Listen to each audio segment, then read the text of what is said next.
Hola a todos, espero estén bien. En este video vamos a asumir o vamos a abordar el siguiente problema, que es dos cuerpos con capacidad calorífica C1 y C2 y temperaturas iniciales T1 y T2 son puestos en contacto térmico. ¿Cuál es la temperatura final? ¿Y qué pasa si la capacidad calorífica del cuerpo 1 es mucho mayor a la capacidad calorífica del cuerpo 2? Entonces, para la primera pregunta, vamos a ver que como los dos cuerpos están en contacto térmico, el cuerpo más caliente va a comenzar a dar calor al cuerpo más frío, va a comenzar este intercambio de energía hasta que lleguen a la misma temperatura, que va a ser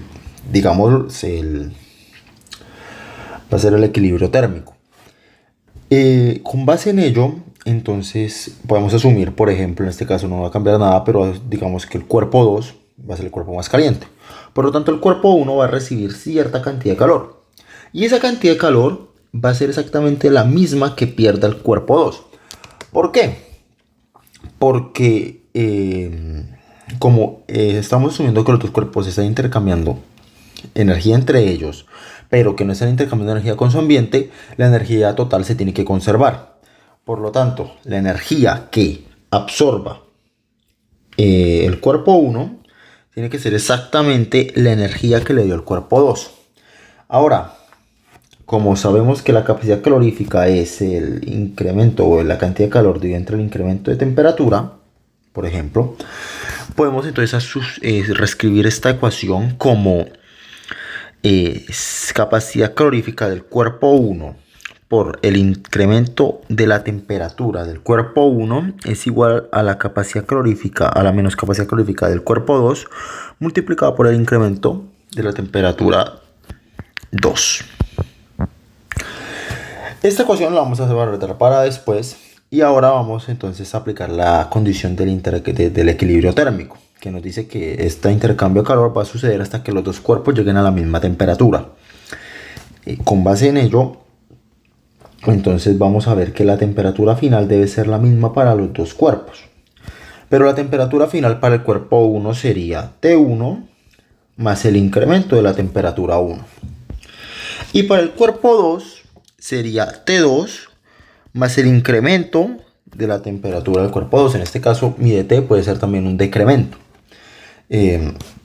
Ya con esto podemos entonces despejar dt2 en función de t1, t2 y dt1. Entonces dt2 me quedaría igual a t1 menos t2 más dt1.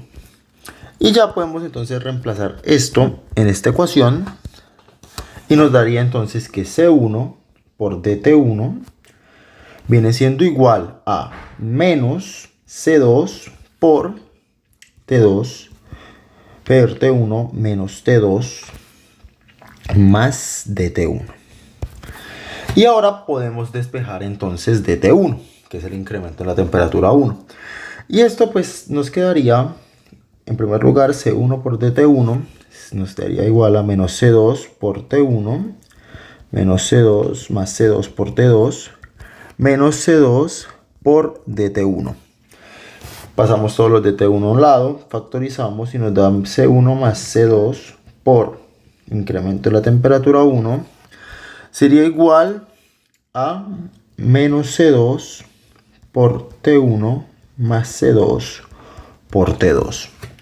Y entonces ya tenemos una forma para nuestro incremento de la temperatura 1, que sería dt1 igual a menos C2T1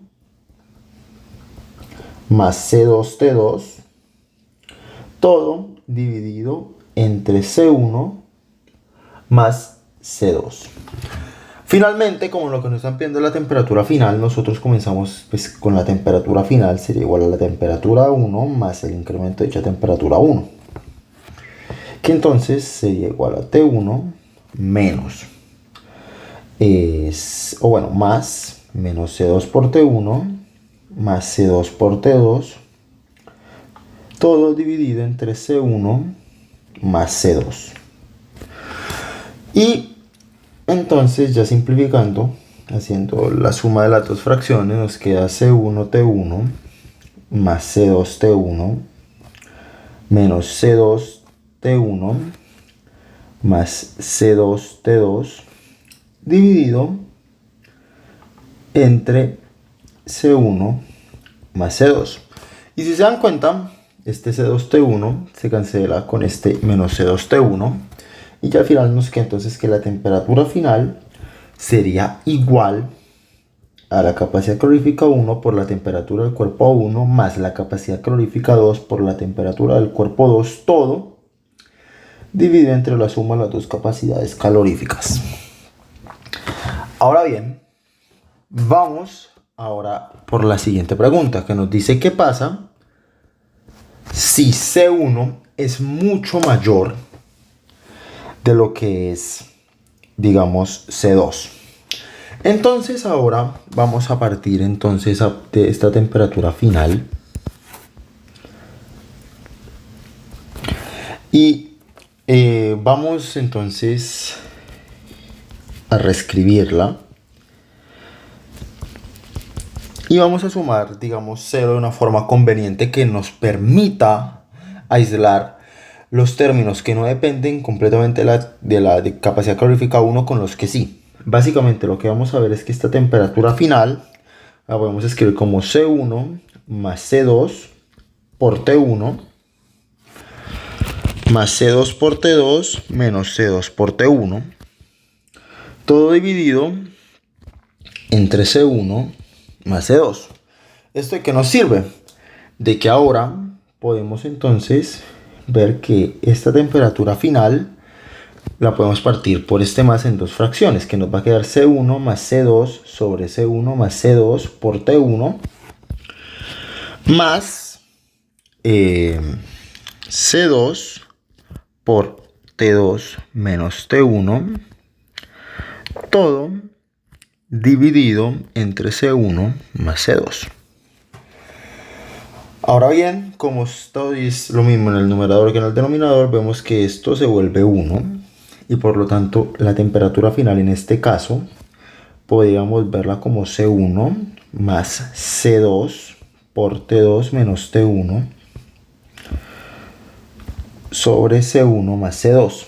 Ahora bien, lo que sucede es que como en esta parte del ejercicio nos dicen que C1 es extremadamente grande a comparación de C2, dividir por C1 más C2 es aproximadamente lo mismo a dividir por C1, ya que C1 es demasiado grande en comparación a C2. Sumarle C2 a C1 básicamente va a ser aproximadamente igual a dejarlo solamente como C1 y no sumarle nada. Eso es lo que queremos llegar, y entonces nos daría que entonces la temperatura final sería igual a C2 sobre C1 por T2 menos T1. Y eso concluiría nuestro ejercicio.